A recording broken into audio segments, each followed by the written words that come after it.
Magandang araw mga kaibigan. Isang kwentong muli ang aking ibabahagi sa inyo na tiyak nakapupulutan niyo ng aral. Pero kung bago ka pa lamang sa aking channel, ay pakilike po ng ating video. Paklik ng subscribe button, gayon din ng bell icon para lagi po kayong updated sa mga paparating pa na upload. Maraming salamat sa inyong dalawa. Luha ang ani ng ginang habang magkaharap kami sa sala ng bahay nila na pansamantalayang tinutuluyan ng mga ito. Pangalawa pala nitong anak si Blue, ngunit nawala sa hospital noon. Mrs. Herrera, alagaan niyo ho ng mabuti ang bata. Ito po ang 1,000,000, gamitin niyo para kay Blue. Napasinghap ang ginang at hindi makapaniwala sa ibinigay ko rito. Sobra-sobra na yung ginawa niyo para sa amin. Hindi niyo na ako kailangang bigyan ng ganitong kalaking pera. Para po kay Blue, tinapik ko ang balikat nito. Maaga kaming umalis ni Emmanuel at nagtungo nga rito sa bahay ng tunay na magulang ng bata. Aalis din kasi ang mga ito at magtutungo sa probinsya. Alam ko naman ang takot na nararamdaman ng mga ito, lalo't hindi sila mayaman at takot na baka mahanap sila ni Daniel at Katrina. Maraming salamat po. Ang pangako niyo lang sa akin ay ang pagtikom ng bibig niyo. Masyadong gugulo ang buhay niyo oras na lumabas ang lahat ng to. Opo, naiintindihan ko po. Wife? Singit ni Emmanuel na pumasok sa sala ng bahay ng mga Herrera. Alam ko na ang ibig nitong sabihin sa pagpasok pa lang nito. Ibinaling ko muli ang tingin kay Mrs. Herrera. Kailangan na po naming umalis. Alagaan niyo mabuti ang bata. Ito po ang number ng tauhan ko. Kapag kailangan niyo ng tulong ko, ay siya ang tawagan niyo. Inabot ko rito ang isang card na agad namang tinanggap nito. Babalik pa kami sa syudad dahil sa mga meeting ni Emmanuel na naghihintay rito. Ngayong araw rin kami magtutungo sa dating company ng aking ama. Kukunin lang namin ang pwestong dapat ay para sa akin. Kailangan ng bitiwan iyon ni Daniel dahil kahit ang pwesto niya ay ginip up niya na para lang sa perang kailangan nila upang mag-ransom kay Baby Blue. Kahapon lang nangyari ang sanay pagtubos ng bata. Kaso, hindi naman talaga ibinalik. Hindi rin ako tiyak kung naroon ang mga ito. Habang patungo kami sa company, ay nag-ring ang phone ko. Si Cathy pala iyon, kaya naman mabilis kong sinagot. Hello? Seryoso ang tinig na sagot ko rito. Isabella, oh my gosh, nakauwi ka na nga talaga? Available ka ba today? Excited na tanong ni Cathy sa akin.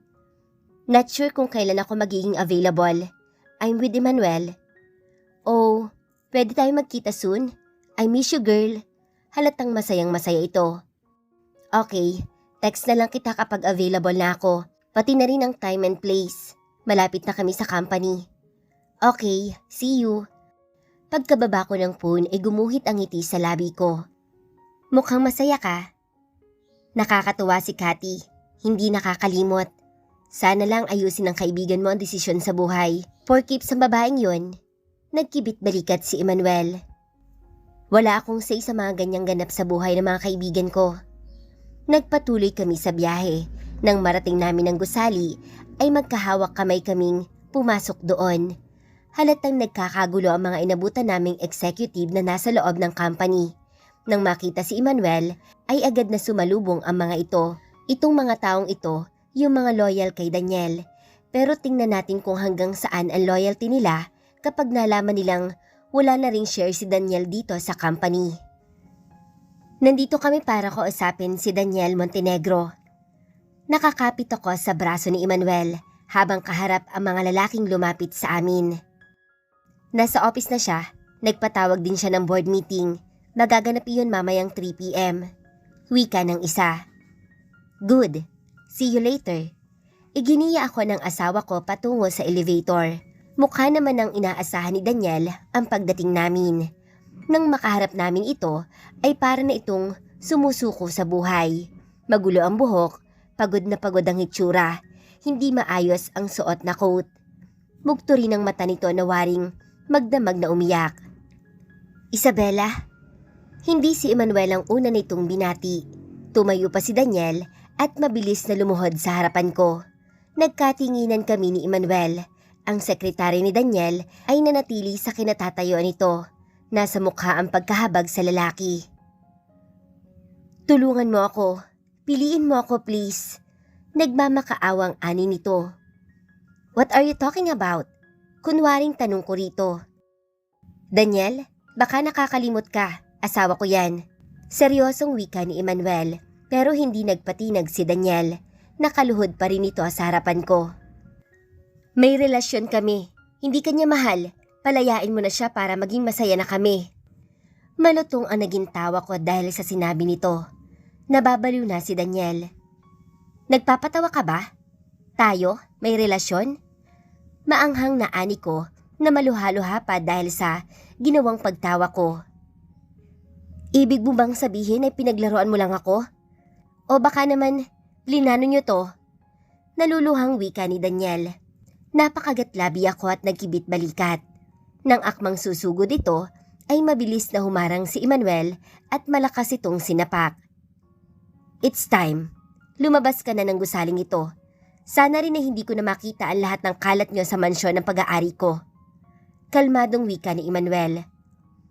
Plinano nyo nga? Kayo rin ba ang kumuha sa anak ko? Ibalik nyo na sa akin si Blue. Lumabas ang sekretary. Kaming tatlo na lang ang naiwan. Nagpapatawa ka ba?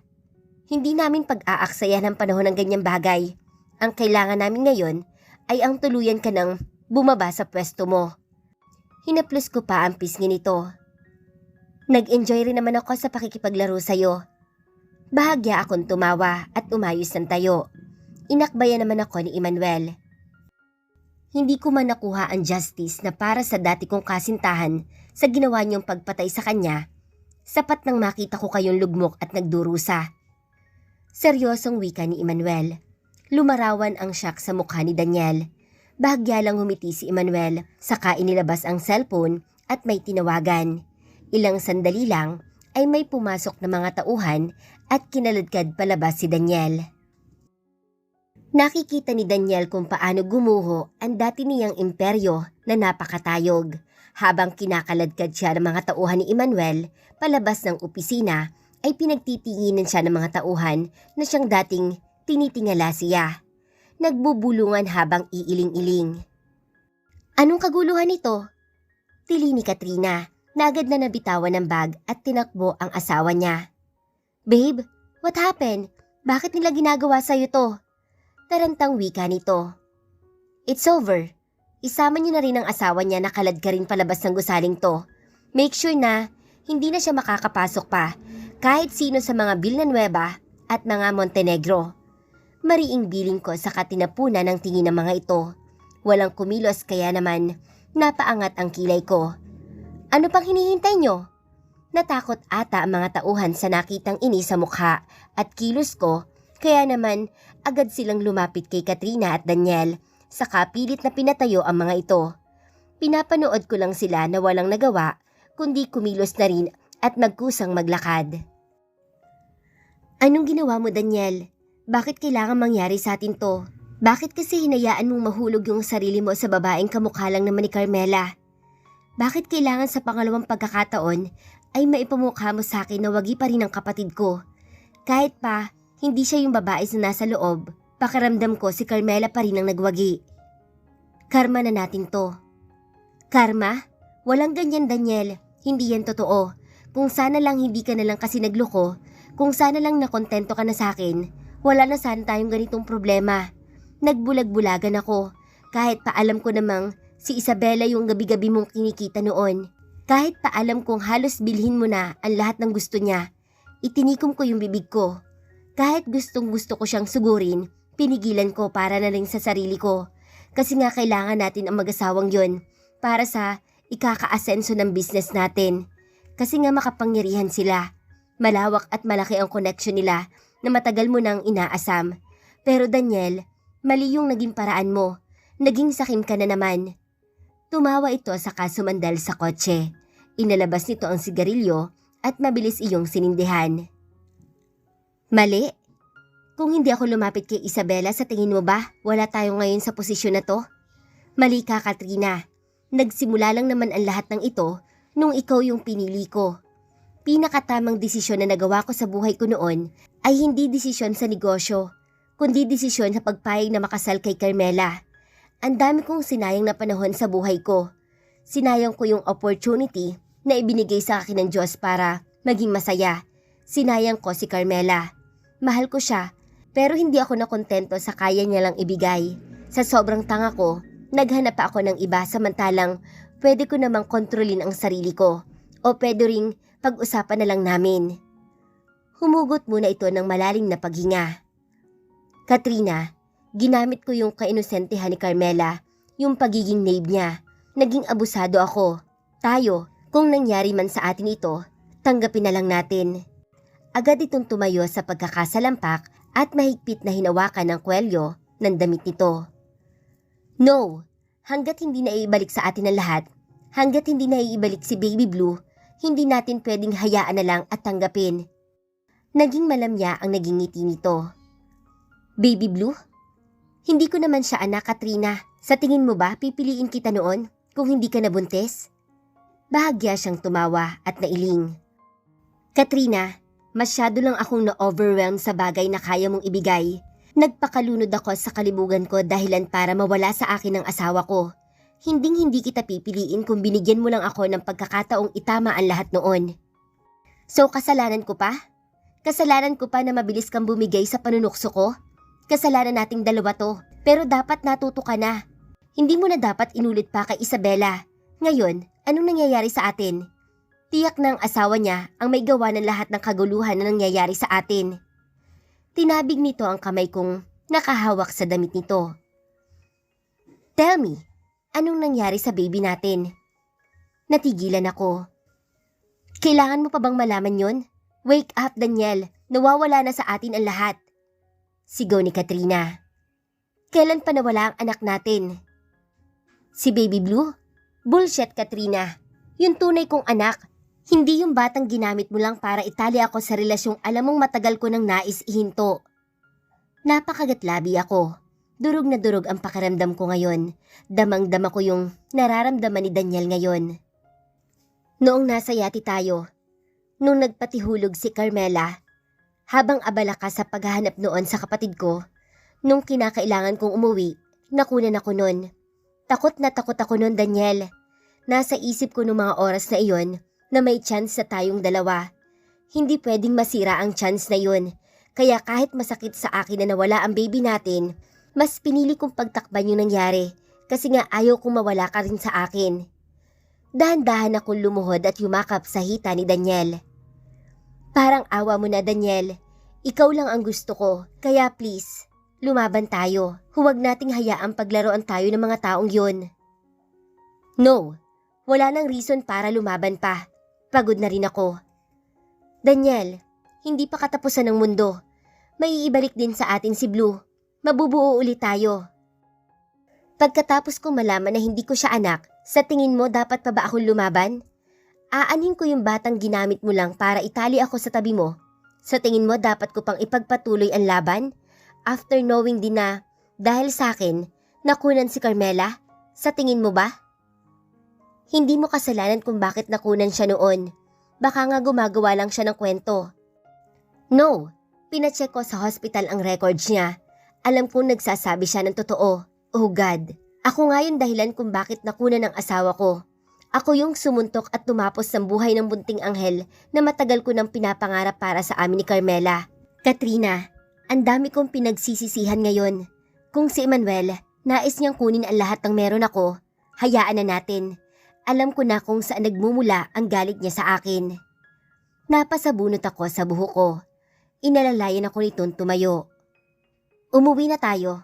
Wala nang reason para magstay pa rito. Seryosong wika ni Daniel at pinagbuksan na ako nito ng pintuan.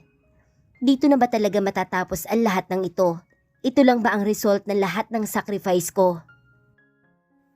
Ma'am, nasa labas po si Ma'am Katrina.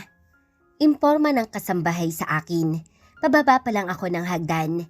Plano ko sanang tumambay muna sa gym dito sa bahay. Ngunit naantala dahil sa sinabi ng kasambahay. Tumango ako dito at nagba siyang labasin ng kapatid. Nakabuntot agad si Mon at Ton na siyang bodyguard ko. Si Mon pa ang nagbukas ng pintuan, kaya naman dumiretso na ako ng labas. Hi Katrina! Bahagya ko pang ikinaway ang kamay ko at nginitian ito. Isabella, agad itong lumuhod sa aking paanan at humawak sa tuhod ko. Nagmamakaawa ako sa'yo. Sige, kunin mo na ang lahat sa akin. Pero parang awa mo na. Ibalik mo na sa akin ang anak ko.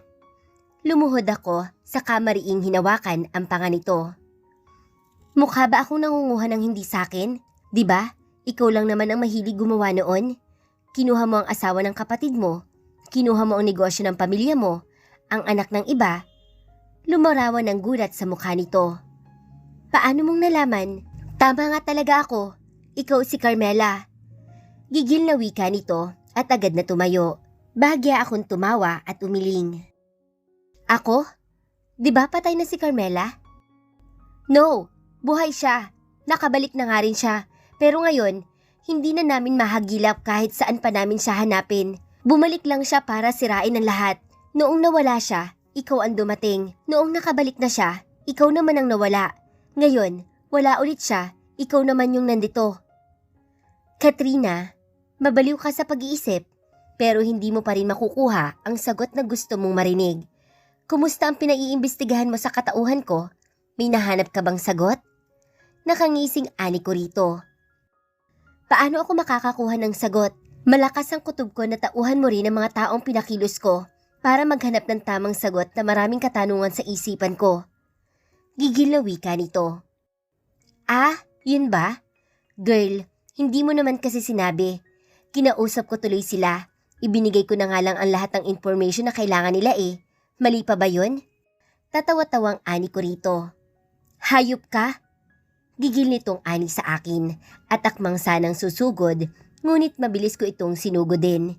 Hindi man lang ito nakakuha ng pagkakataon na mahawakan ako.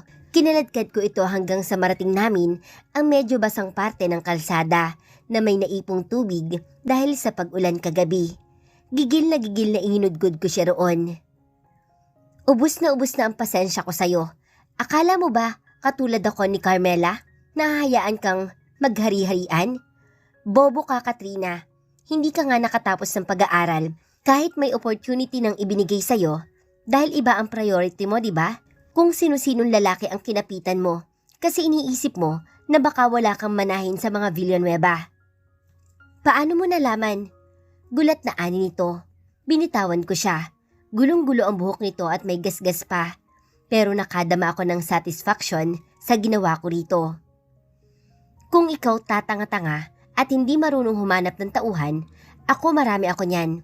Isang kumpas lang ng kamay ko ay luluhod na sila sa harapan ko at handa nilang gawin ang lahat para sa akin. Madali lang magkalkal ng baho mo. Yung anak mo, hindi mo naman talaga anak. Gumamit ka lang ng fake baby bump para magmukhang buntis ka. Paano mo na itago kay Daniel yon? Hindi na ba kayo nag-sex nun? Napakahusay mo talaga. Dapat kang koronahan sa husay mo sa ganyang bagay.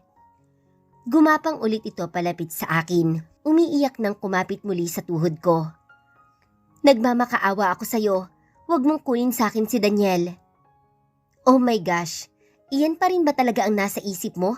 Ang lalaking yon na hindi man lang makuhang maging loyal sa'yo? Baliw ka na talaga. Siya na lang ang meron ako. Parang awa mo na. Manghang napatitig ako sa kapatid ko na para nang nasisiraan ang bait kakaiyak niya. Sabihin mo sa kanya, hindi ako pumapatol sa mga lalaking talunan. Tumalikod na ako at iniwan ito sa labas. Kahit pa magwala ito at paulit-ulit na isigaw ang pangalan ko, ay hindi na ako lumabas. Nagpatawag na lang kami ng security ng subdivision para sila na ang kumaladkad sa babae. Kailangan ko na rin sigurong tumawag sa mental hospital para ipasundo ang kapatid ko. Ma'am Ella, kailangan ko pong kunin ang bata sa pamilya niya. Iyon ang bungad ditala sa akin nang sagutin ko ang tawag niya.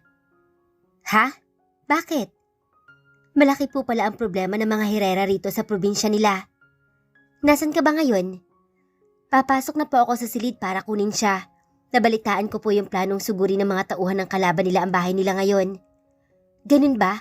Tiyakin mo na ligtas ang bata. Mariing bilin ko rito. Opo ate, ako na po ang bahala.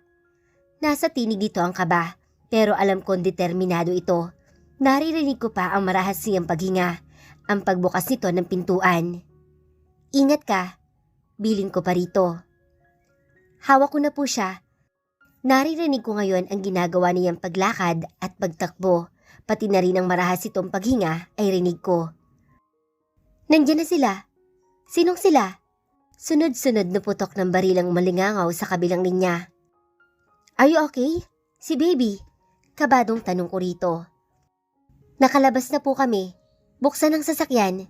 Dinig kong utos ni Tala. Umalis na agad kayo dyan. Malakas ang patulak at ingay na sigawan, pero dinig ko pa naman ang pagmamando ni Tala sa kasama nito. Paalis na po kami. Saka lang ako nakahinga ng maluwag. Ito yung reason kung bakit inutusan ko itong sundan ang pamilya ni Blue. Gusto kong makatiyak na ayos talaga ito sa pamilya nito, pero mabuti na rin siguro na nakuha ito ni Tala. Mas ligtas ang bata sa yaya niya. Ano po ang gagawin ko ngayon? Kabadong tanong ni Tala sa akin. Pumunta kayo sa safe house na ginagamit ninyo. Mabilis kong tinawagan si Emmanuel. Medyo naging pabaya ako sa part na yon. Dapat tiniyak ko muna ang kaligtasan ni Blue sa kanyang pamilya bago ko ibinigay. Naging careless din ako, lalo't alam ng pamilyang iyon ang tungkol sa identity namin ni Emmanuel. Inabutan ko si Emmanuel na hindi mapakali sa kalalakad.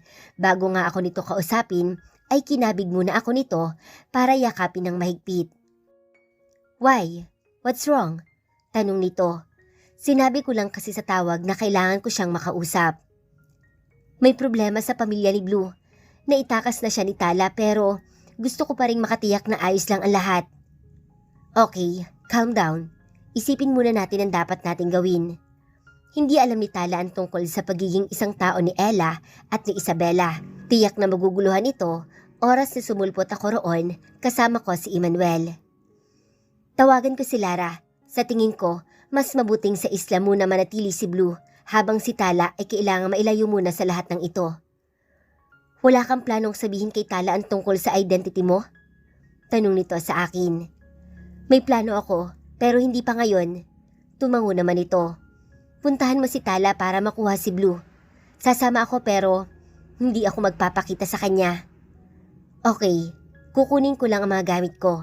Kailangang humarap ako kay Tala na si Carmela ako para hindi mawindang ang isang iyon. Mabilis sa mga kilos ko sa sasakyan na ako nagpalit para hindi makita ng mga kasambahay ang ayos ko bilang si Carmela. Pagkatapos makuha lahat ay kaagad kami bumiyahe ni Emmanuel at ilang oras lang din yon. Nakuha ko na nga magpalit at nang marating namin ang safe house ay ako na lang ang bumaba. Yakap-yakap ni Tala si Baby Blue na himbing ang tulog. Halatang kabibili lang ng mga baby stuff na nasa table. Mukhang katatapos lang din ang pagdede ng bata. Ate, agad itong tumayo. Niyakap ko ang mga ito. Magiging okay rin ang lahat. Anong gagawin natin sa baby na to, Ate Ella? Ibabalik na ba natin kay Ma'am Katrina? Ate, huwag na kasi baka makawawa lang doon ang bata. Hindi naman talaga mabuting ina si Ma'am Katrina. Pasimple niyang sinasaktan ng bata sa tuwing nagagalit siya. Ako na ang bahala kay Baby Blue. Titiyakin kong mapupunta siya sa pamilyang mamahalin siya at aalagaan. Huwag kang mag-alala, Tala. Mabuti naman po kung ganoon. Pwede ko pa rin po naman siyang bantayan. No need. Bumalik ka na sa bahay ng kapatid mo. Bibigyan ko kayo ng pangkabuhayan ninyo. Maaasahan mo pa rin naman ang tulong ko. Salamat, ate. Never kitang huhusgahan sa mga pinaggagawa mo. Alam ko kung gaano ka nasaktan. Deserve nila yon. Wala akong pake kung isipin ng iba na mali ang pagsang-ayon ko sa plano mo. Pero deserve mong makamit ang justice para magkaroon ka rin ng katahimikan. Thank you, Tala. Mauna ka nang umalis. Naghihintay na ang sasakyan na maghahatid sa iyo sa bahay niyo. Kinuha ko ang bata. Sabi ni Emmanuel ay ililipat muna sila sa kabilang kanto para hindi makita ni Tala kapag lumabas na siya. Kaya kampante ako nang tumango si Tala at kinuha ang mga gamit niya. Nang umalis na ito ay saka bumalik si Emmanuel. Pinagmamasdan ko lang ang batang himbing pa rin ng tulog. Bata pa siya, ang dami ng gulong nangyayari sa paligid niya. Bulong ko, saka marang hinaplos ang pisngi ni Blue. Titiyakin ko magiging mabuti ang kalagayan niya sa isla. Seryosong wika ni Emmanuel na hinalikan pa ang pisngi ng bata. Salamat, Emmanuel. Hindi na natin kailangan pang manatili rito. Naipahanda ko na ang sasakyan para maibiyahe siya sa isla. Sama na lang muna ako, pwede ba? Tanong ko rito. Ngumiti naman ito, saka hinalikan ang noo ko at tumango. Pwede kong ipareschedule ang mga meeting natin. Pwede tayo magstay muna roon habang mainit pa ang lahat ng kaganapan sa inyo. Okay, mabuti pa nga. Nagpasya rin akong ibalik ang mga damit kong hinubad kanina para naman kapag umuwi kami sa isla ay ako si Isabela na kilala ng lahat doon. Magpapabili na lang ako ng ibang kailangan niya. Sapat pa naman siguro ang mga to. Inilagay nito ang mga gamit ng bata sa plastic saka binuhat na iyon. Tara na.